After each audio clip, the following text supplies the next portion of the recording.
All right, so US and Donald Trump are pushing for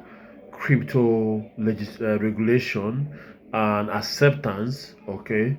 And they are trying to lead the way in crypto and AI, these two things, okay? Because the future will we're going to see an interesting future where there is no middleman, or even there, if there's a middleman, the middleman will just be like a service provider, either a wallet provider or a blockchain token issuer, that kind of thing.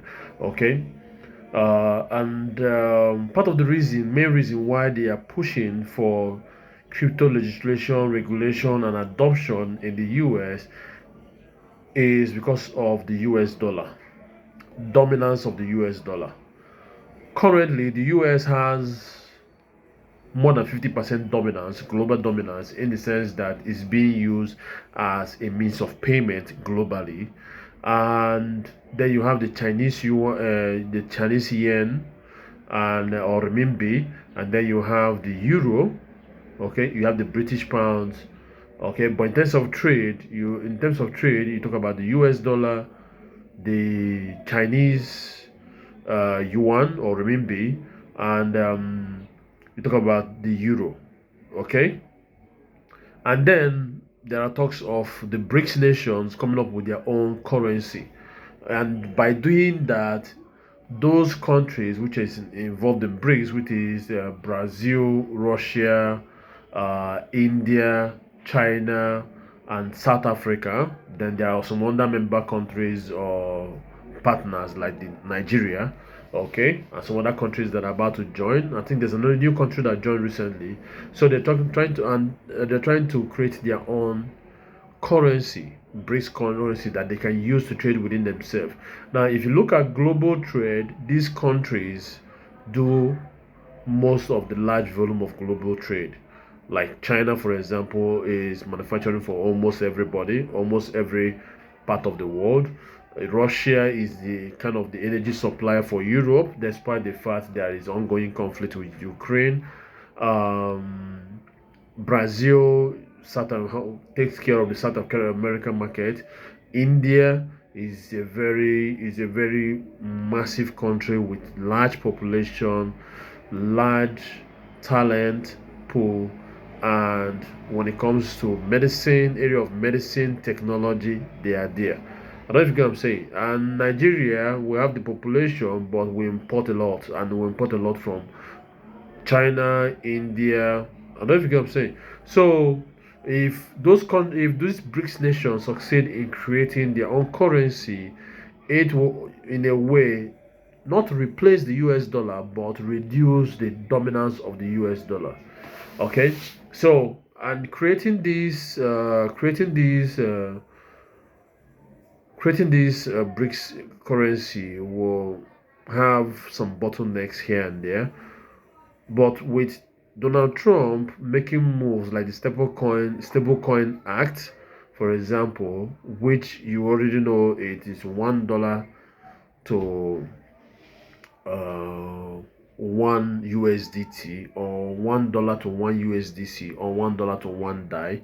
Okay, because of that, that's why they are pushing for US dominance. And at the same time, if you look at crypto in general, everything is priced in the dollar. Crypto is not priced in naira, it's not priced in euro, it's not priced in pounds, it's priced in dollar.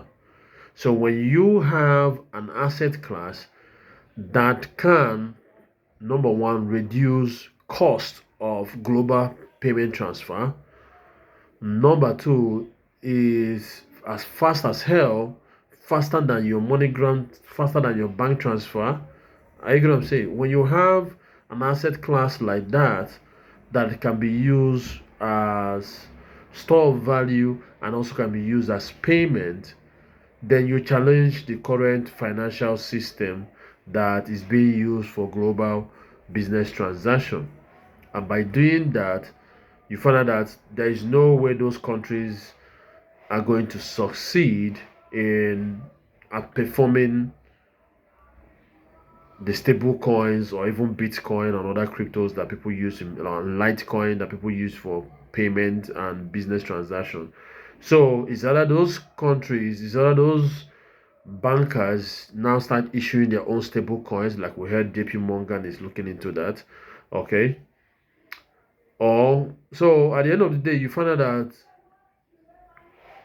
most people who want to issue even a stable coin will have to go to the US, because at the end of the day, the largest consumer of the world is the US market. The US market is one of the largest consumers of the world because they have this credit system where people can buy things based on credit, not money they've earned. You get what I'm saying? So I believe that this is part of the reason why the US is pushing for this, because what it does is that it creates demand, high demand for the US dollar, because every stable coin will have to have US dollar equivalent, or either in form of asset or even in form of cash somewhere sitting down. And that will create demand for the US dollar, making the US dollar more valuable. And if countries start using blockchain networks like stable coins or like your SRP for global payment, you find out that the US dollar is going to be the currency that will be used to settle those transactions. For example, if I send something from Nigeria here to somebody in the US, or somebody in the US send to me, at the end of the day, we are pricing everything in dollar to be able to do that transaction. Yes, you might talk about converting to a fiat, but at the end of the day, the stronger currency is what people will want. So I think the push, the bullish move by the US government in crypto adoption is to increase the influence and the dominance of the US dollars, and at the same time to have some level of control on the stable coin so that it cannot be used to evade things like sanctions and the rest of them. So let me know what you think. Okay, let me know your opinion, or if you have a contrary opinion, or if you have an opinion to support what I'm saying in the comment section. To let you guys next time. Take care and bye for now.